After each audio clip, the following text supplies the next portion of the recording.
Hola, ¿qué tal? Bienvenidos a esta sexta entrega de los micros sobre descompresión. En el anterior hablamos de la primera hipótesis de Haldane. Voy a volver sobre eso, pero no le voy a dar directamente, voy a hacer como un pequeño break aquí histórico otra vez para relajarnos un poquito.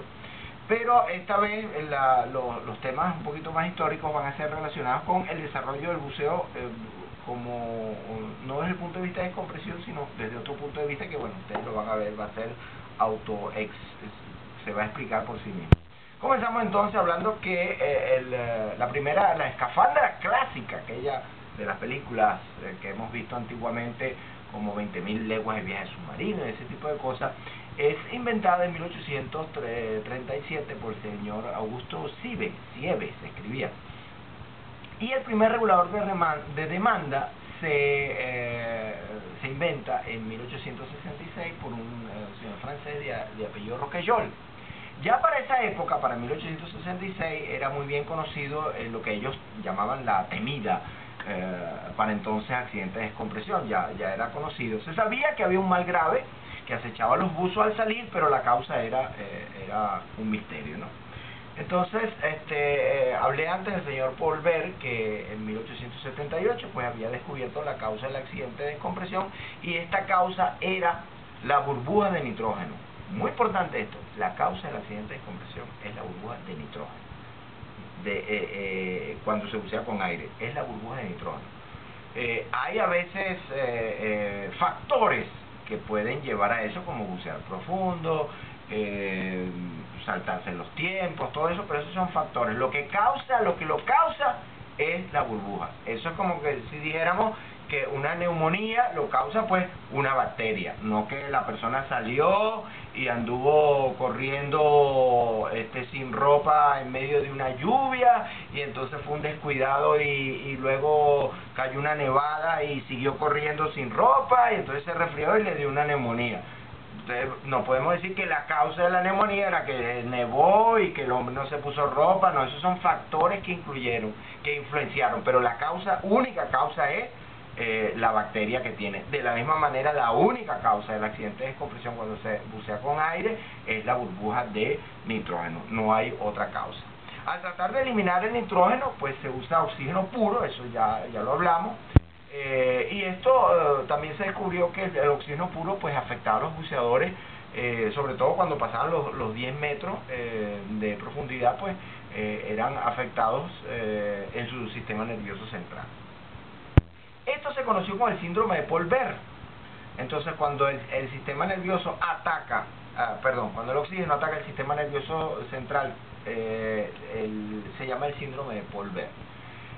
Paul Bert sabe que la respuesta está en ascender despacio. Él lo sabía, si ascendíamos despacio se reducía, pero no sabe ni a qué velocidad había que hacerlo, ni qué tiempo era requerido. Eso no lo sabía él. En 1889, un señor de nombre Lorraine Smith observa también los efectos de respirar oxígeno puro, pero ya no a alta presión, sino a baja presión y por tiempos prolongados. Eso es lo que ocurre, por ejemplo, en un hospital, que ustedes ven que a una persona le ponen oxígeno, pero se lo tienen que quitar de vez en cuando.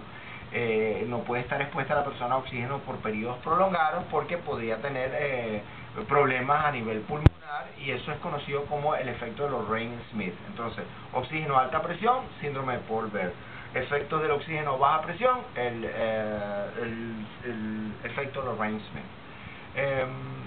La Real Armada Inglesa reconoció el potencial del buceo, por supuesto, para la guerra, y como dije anteriormente, comisionó al profesor de fisiología John Scott Haldane para que encontrara una respuesta para evitar el accidente de descompresión.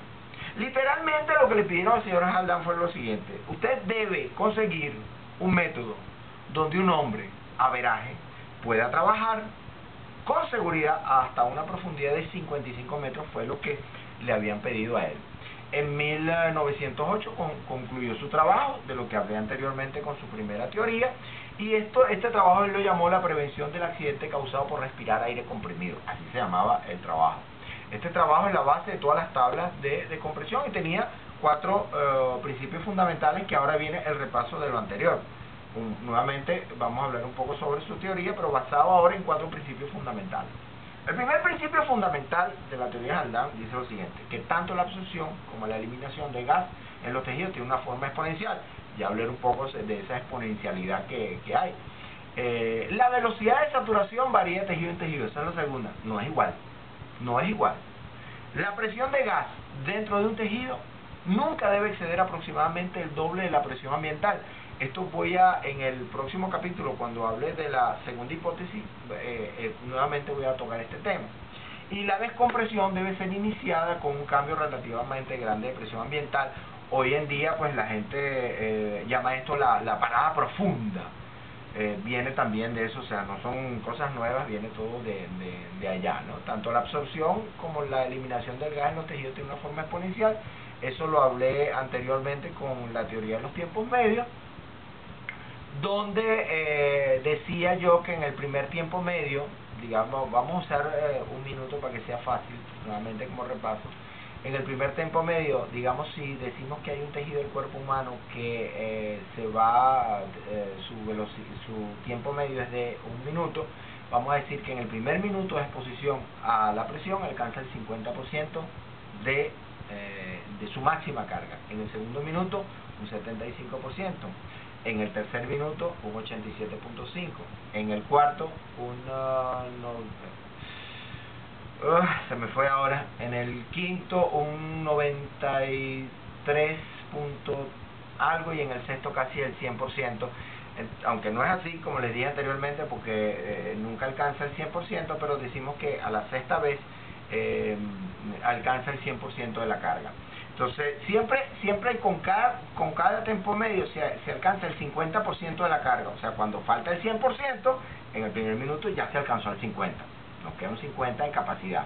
En el segundo tiempo medio, el 50%, pero de lo que queda. En el tercero, el 50% de lo que queda. En el cuarto, el 50% de lo que queda. En el quinto, el 50% de lo que queda. Y en el sexto, el 50% de lo que queda. Y eso, al sumarlo, nos da casi un 100%. Entonces, en 6 tiempos medios alcanzamos, decimos que en términos prácticos, alcanzamos el 100%. Seguimos en el primer punto, que tanto la absorción como la eliminación del gas en los tejidos toma una forma exponencial. En la superficie el buzo está en equilibrio, eso lo entendemos perfectamente. Pero a medida que desciende, la presión ambiental aumenta. Esto causa que el nitrógeno se disuelva en los tejidos por efecto de ¿quién? La ley de Henry. ¿Vía qué cosa? Los pulmones y la corriente sanguínea. Esto ocurre a una velocidad proporcional a la mezcla de gases, que el buzo respira de acuerdo con ¿qué? Con la ley de Dalton. Eso es tarea para ustedes si no se acuerdan. Entonces, esta ley de Henry Dalton, ¿qué nos decía más o menos? Vieron que se lo voy a decir. Dije que era tarea y se lo voy a contar. ¿Qué cosa? Bueno, contémoslo pues. Dice, la cantidad de gas que se disolverá en un líquido a una temperatura dada será directamente proporcional a la presión parcial de dicho gas. Y luego dice Dalton que la presión total de una mezcla gaseosa será igual a la suma de las presiones parciales de cada gas que forman la mezcla. Pero ustedes sí van a tener que investigar más si les interesó esos dos puntos, porque nada más digo el enunciado de Henry Dalton, pero queda para ustedes estudiarlo si les interesa, porque no es el tema que yo tengo aquí. Seguimos que tanto la absorción como la eliminación del gas en un tejido toma la forma exponencial. Sigo en el mismo punto. Durante el ascenso ocurre lo contrario y el gas sale de los tejidos. Los cambios en la presión de los tejidos no son instantáneos y ocurren a través de un gradiente de presión, que ya lo expliqué anteriormente, que era un gradiente de presión, y puse el ejemplo de dos cilindros interconectados, uno con 3.000 libras y uno con 0, y cuando se interconectaba, pues las 3.000 libras volaban hacia la que tenía 0 y se igualaba en unas 1.500, y puse luego el ejemplo de 3.000 con 2.900 y apenas un flujito muy pequeño cuando se interconectaba. Entonces el gradiente era esa tremenda velocidad que tomaba, o en realidad puede ser gradientes de temperatura, gradientes de presión, gradientes de muchas cosas, pero en nuestro caso el gradiente de presión es esa diferencia que hay entre una zona de alta presión con una zona de baja presión, y la velocidad de movimiento del gas tiene que ver con cuán grande es el presión, es la diferencia de presión.